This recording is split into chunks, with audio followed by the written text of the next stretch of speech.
이제 마지막으로 과학교수학습 이론의 구성주의에 대해서 알아보도록 하겠습니다. 구성주의가 등장하게 된 것은 사실 인지주의가 나오면서 동시에 시작되었다고 볼 수가 있습니다. 왜 그러냐면은 20세기에 들어서면서 19세기와 달리 모더니즘 시대에서 포스트 모더니즘으로 넘어가게 됩니다. 모더니즘 시대는 기존에 정형화되지 않았던 어떤 내용들이나 어떤 지식들이 객관적으로 정리가 되면서 규범화되고 체계화된다고 볼 수가 있습니다. 그래서 19세기 말까지 또는 20세기 초까지는 지식이나 규범들이 제대로 형식과 절차를 갖추게 됩니다. 그러한 문화 속에서는 객관주의라든가 절대적 진리들을 굉장히 중요시하게 되었습니다. 근데 20세기에 들어서면서 우리가 앞 시간에서 과학 철학 시간에서 이야기했듯이 절대적인 지식이라는 것은 없고 상대적 진리만이 있을 뿐이고 또 주관주의적 영향에 따라서 보는 관점에 따라서 발달이나 퇴행 부분들이 결정될 수 있었기 때문에 정형화되고 구체적이고 형식화되었던 부분들이 어느 정도 깨지게 됩니다. 이러한 시대를 포스트 모더니즘 시대라 합니다. 즉 모더니즘과 포스트 모더니즘의 차이점은 형식화냐 비형식화냐 규범적이냐 탈규범적이냐에 따라서 결정이 되고 있습니다. 이와 같은 문화 속에서 인지주의가 태동하였고 그 인지주의가 좀 더 포스트 모더니즘의 영향을 받아서 구성주의로 발달하게 됩니다. 따라서 모더니즘 형태로 따랐다면 행동주의하고 인지주의의 어느 부분이 되겠지만 포스트 모더니즘은 구성주의가 됩니다. 사실 인지주의를 모더니즘이라고 딱 정할 수는 없지만 그 중간 연결을 한다고 볼 수가 있습니다. 인지주의 이론을 우리가 앞에서 봤듯이 피아제, 오스벨, 브루너는 어느 정도 형식화가 이루어져 있습니다. 그에 반해서 지금부터 배우게 될 구성주의는 형식을 벗어나서 다양성을 기할 수 있기 때문에 이 구성주의 이론에 따른 것은 여러분들이 생각하는 나름대로 정리될 수가 있습니다. 구성주의를 본격적으로 알아보기 전에 그 이전에 객관주의하고 한번 비교해 보도록 하겠습니다. 보통 객관주의는 정통주의라고 얘기도 합니다. 전통주의 관점은 정해진 교과서, 정해진 지식을 배우는 것을 의미하는 거고 구성주의는 학습자 스스로 내용을 구성해 가는 것을 보통 의미합니다. 이때 교사 역할이 굉장히 달라질 수 있습니다. 객관주의 형태에 의한다면 교사는 고정된 지식을 전달하는 사람이고 구성주의에서는 교사는 학생들이 스스로 지식을 구성하도록 안내하거나 가이드하는 역할을 하게 됩니다. 그렇다면 학생 역할도 달라질 수가 있습니다. 객관주의에서는 학생은 열심히 배우고 익히고 암기하고 이해하는 것이라면 구성주의에서는 학생들이 목표도 스스로 정해야 되고 그 목표 달성을 위한 방법 그리고 결과물에 대해서도 학생이 책임을 져야 되는 상황이 오게 됩니다. 또 수업 전 학생의 상태도 좀 다릅니다. 객관주의에서는 학생들이 백지 상태로 있기 때문에 교사가 지식을 전달하면 학생들은 자신의 지능에 따라서 그 지식을 있는 그대로 받아들인다고 생각하는 부분이고 구성주의에서는 학생들 나름대로 수업 전에 이미 갖고 있는 사고방식이 있기 때문에 또는 알고 있는 지식이 있기 때문에 자기들이 배우는 내용이 다양한 형태로 접목이 되면서 새롭게 지식들이 만들어질 수가 있어서 학생들마다 다른 결과를 낼 수 있다는 점입니다. 또 지식의 형성의 관점에서 본다면 객관주의는 동일한 방식으로 지식이 만들어진다고 보는 것이고 구성주의에서는 학생들마다 개개인의 개성과 특성에 따라서 달라질 수 있다는 점입니다. 따라서 이 객관주의에서 학습 환경은 정말 정형화된 모습에서 학생들이 고착화되어 있는 교실, 책상 그런 환경에서 학습이 이루어진다면 구성주의는 좀 더 개방적이고 다양한 사고가 가능한 그런 공간에서 학습이 이루어진다고 볼 수가 있습니다. 대표적인 우리의 수업 형태를 본다면 객관주의는 교사가 칠판에 서서 강의를 하면서 개념을 설명하는 형태라고 볼 수 있고 구성주의는 학생들끼리 모여서 모둠 활동을 하고 토론을 하는 그런 문화를 보통 들 수가 있습니다. 자, 그렇다면 이 구성주의는 어떻게 나눌 수 있느냐? 크게 두 가지를 나누게 됩니다. 그 첫 번째가 학생 개인의 어떤 역할을 더욱더 강조하는 인지적 구성주의 또는 개인적 구성주의 또는 급진적 구성주의란 말이 있고 다른 하나는 학생 개인보다는 주변 동료, 학생들하고 같이 함께하는 사회문화적 구성주의라는 것이 있습니다. 이 두 개가 차이가 나는 점은 두 개의 이론이 발달했던 지역적 차이가 큽니다. 인지적 구성주의는 주로 미주와 유럽에서 발달했기 때문에 개인주의 성향이 강했다면은 사회문화적 구성주의는 지금에 있는 러시아, 즉 동구권 쪽에서 굉장히 발달한 이론들입니다. 당시 러시아는 볼셰비키 혁명에 의해서 어느 정도 집단주의가 유행하였고 이 유럽에서는 개인주의가 강했던 거죠. 따라서 인지적 구성주의는 개인의 성향과 개인의 목적, 개인의 취향에 따라서 학습 내용과 발달이라든가 방법이라든 것이 결정되었다면 사회문화적 구성주의는 집단의 역할이 굉장히 중요했던 점입니다. 그래서 인지적 구성주의와 사회문화적 구성주의의 가장 큰 차이점은 학습자의 역할이 조금 구분되어 있다는 것입니다. 사회문화적 구성주의에서는 주변 또래와의 문화를 통해서 학습을 공동적으로 배운다는 측면이 강하기 때문에 교사의 역할이 굉장히 중요합니다. 모든 활동이 일어날 수 있도록 가이드해주고 안내해주는 부분이 강하다면 인지적 구성주의에서는 학습 자료만 제공할 뿐 학습자는 스스로 그 학습을 이끌어 나간다는 점입니다. 따라서 이 인지적 구성주의의 극단적인 예가 미국에서 보통 많이 하고 있는 홈스쿨링 제도가 될 것입니다. 그러면 오늘날 우리 학교를 유지할 수 있는 기본적인 근간이 되는 사회문화적 구성주의의 대표적인 이론과 비고츠키에 대해서 알아보도록 하겠습니다.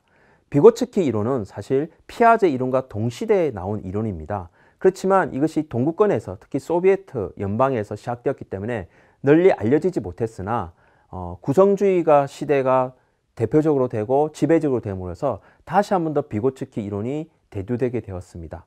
비고츠키 이론에서 가장 중요한 점은 사회문화적 맥락에 의해서 학습 내용이 결정되고 학생들의 학습 양식도 결정이 된다는 것입니다. 사회문화적 맥락에서 가장 중요한 것이 학생들과의 대화입니다. 그러다 보니까 언어라든가 도구의 사용이라든가 또는 사회문화를 이해할 수 있는 어떤 자료, 신문기사 이런 부분들이 굉장히 중요해지고 이와 같이 공부할 수 있는 분위기, 공부할 수 있는 영역, 환경 여기에 의해서 학습이 결정된다는 이론입니다. 이것을 용어로 얘기하자면 근접 발달대, 존 오브 프락시미티라고 얘기를 하게 되는데 이 부분이 뭐냐면 어떤 학습 영역이 정해져 있으면 그 영향을 받아서 주변 사람이 학습 상태가 높아진다는 것입니다. 그리고 그와 같이 학습 영향을 넓히는 범위를 보통 비계라고 그럽니다. 스캐폴딩이라고 그러는데 이 비계라는 것은 우리가 건축물 쌓아 올릴 때 주변에 어떤 철조망 그 다음에 철근들을 이용해서 건물의 뼈대를 만들어가고 중간에 건물을 만들어가는 형태죠. 그래서 나중에 건물이 완성되면 그 주변에 철조망이나 철근들을 제거하고 만들게 되는 부분입니다. 이렇게 만들어진 학습 환경 내에서 학습자가 들어가게 되면 학습자끼리 상호작용을 통해서 학습 발달이 일어나게 된다는 내용입니다. 비고츠키 학습 이론은 오늘날 학생 참여 중심 학습에서 굉장히 중요한 기능을 하고 있습니다. 학생들끼리의 학습 상호작용을 통해서 스스로 학습 내용을 만들어가고 발달시켜 간다는 점에서 굉장히 앞서간 이론이라고 볼 수가 있습니다. 이 비고츠키 학습 이론이 최근에 드러난 교수학습법으로는 역동적 평가라는 것이 있습니다. 영어는 다이나믹 어세스먼트인데요. 역동적 평가는 최근에 개발된 교수학습 전략입니다. 그렇지만 비고츠키는 벌써 지금부터 한 90년 전에 예측했던 거죠. 이 역동적 평가는 오늘날의 평가 방식에 혁신을 기한다고 볼 수 있습니다. 기존의 평가 방식은 예를 들어서 중간고사, 기말고사를 보고 나면 성적을 매기게 됩니다. 100점, 90점, 80점, 70점. 그런데 사실 70점 받은 아이는 왜 자기가 70점 받는지, 무엇을 잘 모르기 때문에 그런지에 대해서 어떤 누구도 체크해 주지 않습니다. 그리고 그것을 보완해 주지 않습니다. 그래서 이 학생이 다음번 시험을 보게 되면 70점보다 높게 받기 어렵습니다. 왜냐하면 결손된 부분을 보충할 시간적 여유가 없기 때문이죠. 그런데 이 역동적 평가라는 것은 평가의 생각을, 관점을 바꿨다고 볼 수가 있습니다. 역동적 평가는 문제가 주어지면 그 문제를 풀게 한 다음에 그 문제만으로 답을 할 수 있는 학생은 최고점을 주고 그러지 못한 학생은 힌트 하나를 주게 됩니다. 그 힌트 하나를 가지고 또 풀게 되면 푸는 학생과 못 푸는 학생이 생기겠죠. 그러면 푸는 학생은 그 힌트가 부족했기 때문에 그 힌트에 관한 내용을 잘 몰랐기 때문에 그 문제, 원래 문제를 못 풀었던 거죠. 즉 그 부분이 결손되었다는 것을 알려주게 되는 거죠. 그 다음에 또 힌트를 줍니다. 이런 식으로 해서 힌트를 계속 주다 보면 그 학생이 어떤 내용을 잘 모르기 때문에 이 평가를 통과하지 못했는가를 알 수 있게 됩니다. 따라서 학생의 학습 결손을 정확하게 파악해서 학생들이 이후의 학습을 지속적으로 해 나갈 수 있도록 도와주게 되는 것입니다. 단순하게 평가의 기능만 있는 것이 아니라 학습을 지속할 수 있는 피드백을 주는 역할까지 할 수 있기 때문에 이 역동적 평가는 학습 결손을 일으킨 것을 방지할 수 있는 효과가 크다고 볼 수 있습니다.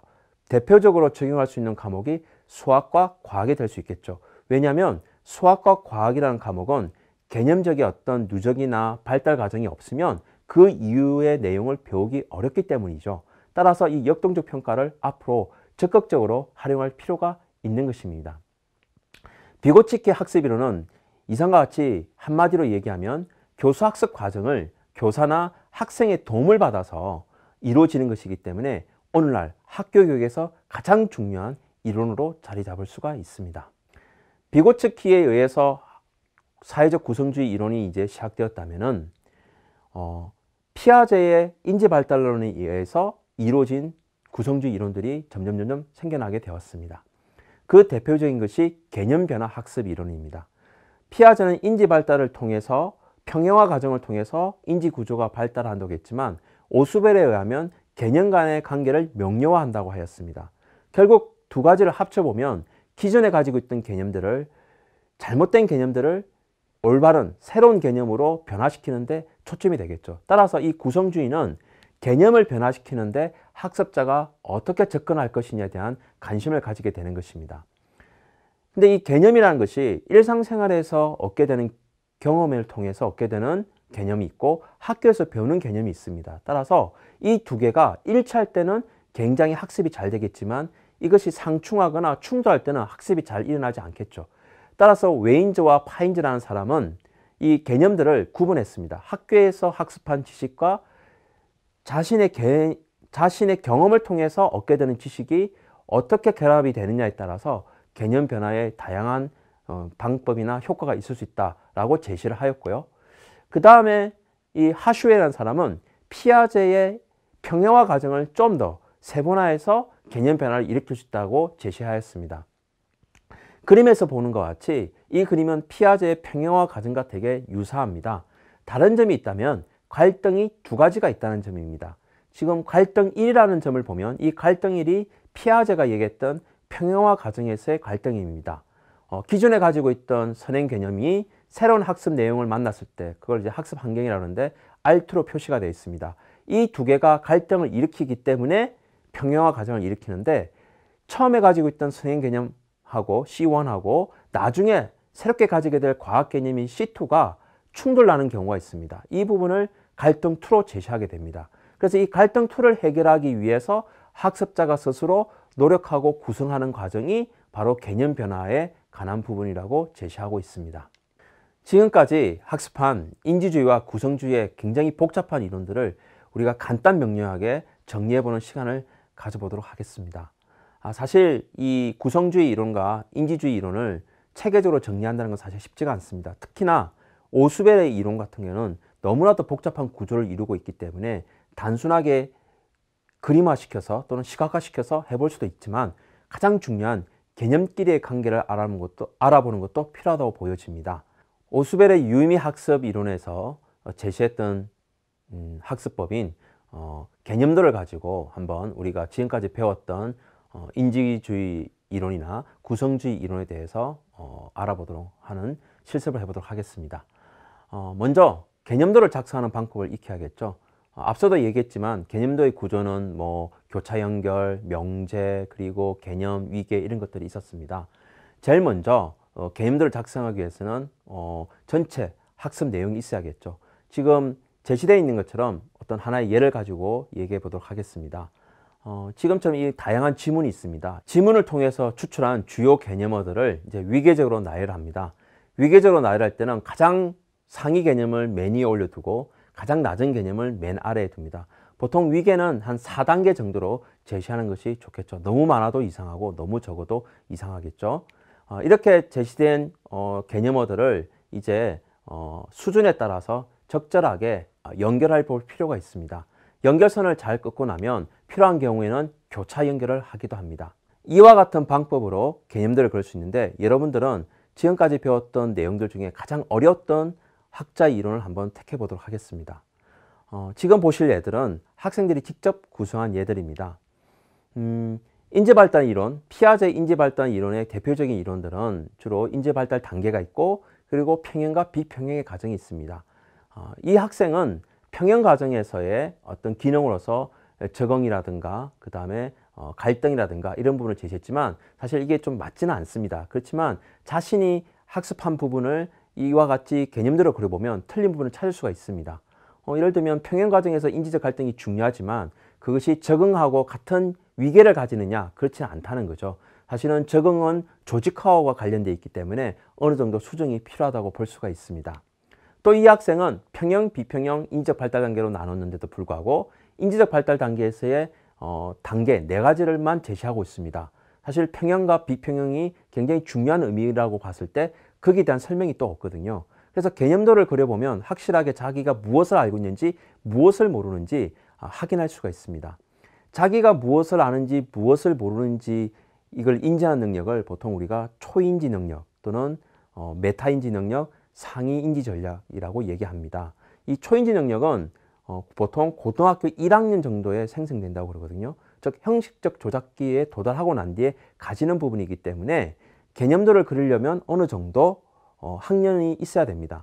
중학생한테 개념도를 그리라 그러면 굉장히 어려워합니다. 왜냐하면 자기가 아는 것과 모르는 것을 잘 구분하기 어렵기 때문이죠. 따라서 이런 개념도를 적용할 때는 적어도 중학교 고학년 이상에 적용시킬 필요가 있습니다. 구성주의를 예를 든 비고측기 학습이론에 대해서 한번 그림을 한번 볼까요? 이 그림을 보면 비고측기 학습이론에서 가장 중요한 키워드인 근접 발달 영역 그리고 비계라는 부분이 있습니다. 근데 이 근접 발달 부분에 대해서는 굉장히 많은 내용을 쓰고 있지만 비계라는 부분을 잘 쓰고 있지 못합니다. 그렇기 때문에 자기가 무엇이 부족한지를 알 수가 있는 거죠. 사실은 비계라는 것은 근접 발달 영역을 구성하는 하나의 요소이지 이렇게 따로 뗄 수가 없는 부분이기 때문에 어떻게 보면 이건 또 잘못된 그림이라고 볼 수가 있겠습니다. 또 이 학생 같은 경우에도 근접 발달 영역과 비계 설정을 이렇게 제시하고 있는데 아마도 이거는 교재에 주제를 그렇게 잡아놨기 때문이 아닌가라고 생각이 듭니다. 어쨌든 이 학생은 또 비계 설정 부분에서 다양한 지식을 나눠놨습니다. 즉, 이 학생은 근접 발달에 대한 것이 좀 부족한 부분이죠. 따라서 이렇게 그림을 그려보고 개념들을 그려봄으로 해서 앞서 얘기했듯이 자신이 무엇을 알고 무엇을 모르는지 확인할 수 있는 기회가 제공되는 거죠. 자, 이상과 같이 과학교육에서의 교수학습 이론에 대해서 알아보았습니다. 굉장히 복잡하고 난해하고 얽혀있지만 여러분들이 지금까지 했던 실습 중에 비주얼 싱킹을 이용하는 그림을 그려본다든가 개념들을 그려본다든가 같은 형태를 통해서 여러분들이 학습 이론을 좀 더 체계화시킨다면 이후에 배우게 될 학습 모형이라든가 학습 전략에 충분히 적용할 수 있을 것이라고 생각이 듭니다.